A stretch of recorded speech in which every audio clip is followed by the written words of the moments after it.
Hi there, Smart Drivers. Rick with Smart Drive Test talking to you today about mirror signal shoulder check. It's one of the fundamentals of learning how to drive. I had a comment from Doug Stern and he said that the procedure was incorrect.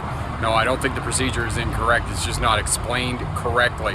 When we're learning how to drive, driving instructors give students a great deal of information in a small chunk of vocabulary. So for example, mirror signal shoulder check. When we say to check the mirror first, what we're talking about is to check that center mirror in the vehicle. And the reason that you check the center mirror first is because you don't want to be rear-ended by vehicles behind you when you're slowing down.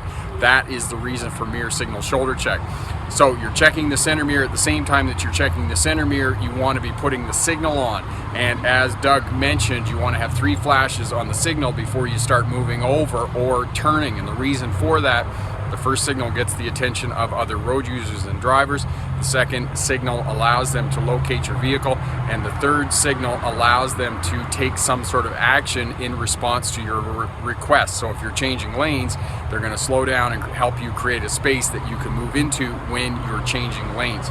Now, the other point about this is, in previous videos, and I've said again and again, that regardless of road test, regardless of class of license, wherever you are in the world, all license tests have the same 4 fundamental components: speed management, space management, observation, and communication. Mirror signal shoulder check is one of the fundamentals of observation, and you have to have observation in place to be successful on a road test. Not just shoulder checking, but also scanning patterns, looking well down the road and doing 360-degree scans around your vehicle before doing slow speed maneuvers. So observation is one of the key components of being successful on a road test. So mirror signal shoulder check, you're turning your signal on and you're checking that center mirror at the same time, and the reason for that is so that you don't get rear-ended. And the other point that Doug made is that, in fact, yes, you do need minimum 3 signals flashes before you change lanes, move the vehicle laterally, or do turns.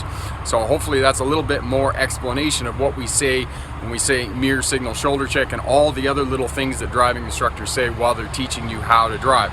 If you don't understand what they're saying or don't understand the terminology that they're using, simply ask them to stop the vehicle someplace safe and give you an explanation so that you're both on the same page, because good driving instructors should be able to change their language so that the student understands it, and when this driving instructor gives you instruction about what you need to be doing, mirror signal shoulder check for example, that you're able to understand that. So thank you, Doug, for that comment, and hopefully that gives you a bit more explanation of mirror signal shoulder check and why you're checking the center mirror first, not your wing mirrors. And yes, 3 flashes on the signal before you move over. So know that observation is one of the key components, one of the 4 key components to being successful on a road test. I'm Rick with Smart Drive Test. Thanks very much for watching. Good luck in your road test, and remember, pick the best answer, not necessarily the right answer. Have a great day. Bye now.